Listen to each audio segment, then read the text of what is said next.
அனைவருக்கும் வணக்கம். சற்று முன் வெளியான முக்கிய அறிவின்படி தமிழக அரசு ஊழியர்களின் பழைய ஓய்வூதிய திட்டம் குறித்து தற்போது முக்கியமான அறிவு ஒன்று வெளியாகியுள்ளது. இதை பத்தி நம்ம வீடியோல பார்க்க போறோம். வீடியோவே கிடைச்சிருக்கு, ஸ்கிப் பண்ணாம பாருங்க. வீடியோக்குள்ள போறதுக்கு முன்னாடி இந்த வீடியோக்கு லைக் பட்டனை பிரஸ் பண்ணிக்கோங்க. இப்ப அந்த சேனலுக்கு முதன்முறையா வரீங்கன்னா சப்ஸ்கிரைப் பட்டனை பிரஸ் பண்ணிக்கோங்க. அப்படியே பக்கத்துல இருக்கக்கூடிய பெல் ஐகான் பிரஸ் பண்ணிக்கோங்க. வாங்க வீடியோக்குள்ள போகலாம்.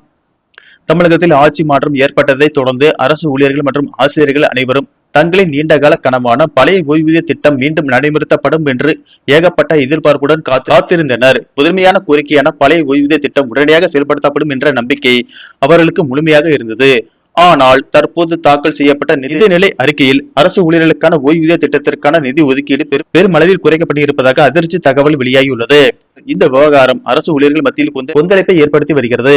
இப்படிப்பட்ட சூழலில் தமிழ்நாடு தலைமை செயலக சங்கம் சார்பாக முதல்வர் விஜய்க்கு அவசர கடிதம் ஒன்று அனுப்பப்பட்டுள்ளது.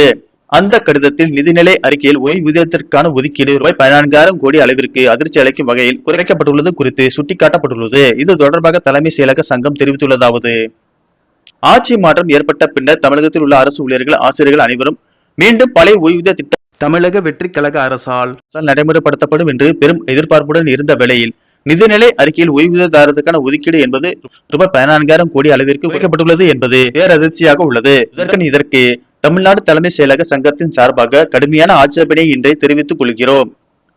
ஓய்வூதியத்திற்கான நிதி குறைப்பில் ஏற்கனவே முந்தைய திராவிட முன்னேற்ற கழக அரசால் அறிவிக்கப்பட்ட தமிழ்நாடு உறுதியளிக்கப்பட்ட ஓய்வூதிய திட்டத்திற்கான ஆண்டு ஒதுக்கீட்டான ரூபாய் 11,000 கோடி என்பது முழுமையாக வெட்டப்பட்டுள்ளது. அதோடு மட்டுமில்லாமல் பல்வேறு இனங்களில் மேலும் 3,000 கோடி அளவிற்கு நிதி குறைக்கப்பட்டுள்ளது. அரசு ஊழியர்கள் ஆசிரியர்களின் நலனில் முழுமையாக கவனம் கொண்டு செயலாற்றி வரும் தமிழ்நாடு முதலமைச்சர் அவர்கள் உடனடியாக அரசு ஊழியர்கள் ஆசிரியர்கள் ஓய்வூதிய கால பலன்களில் ரூபாய் 14,000 கோடி அளவிற்கு நிதிநிலை அறிக்கையில் குறைக்கப்படுவதற்கான விளக்கத்தினை தமிழ்நாடு சட்டமன்ற கூட்டத்தில் அறிவித்து தமிழ்நாட்டில் உள்ள அரசு ஊழியர்கள் ஆசிரியர்களின் வாழ்நாள் கனவான பழைய ஓய்வூதிய திட்டத்தினை நடைமுறைப்படுத்துவதற்கான அறிவிப்பினையும் வெளியிட வேண்டும் என்று தமிழ்நாடு தலைமை செயலக சங்கம் அந்த கடிதத்தில் மிக அழுத்தமாக சுட்டிக்காட்டியிருக்கிறது. நன்றி, வணக்கம்.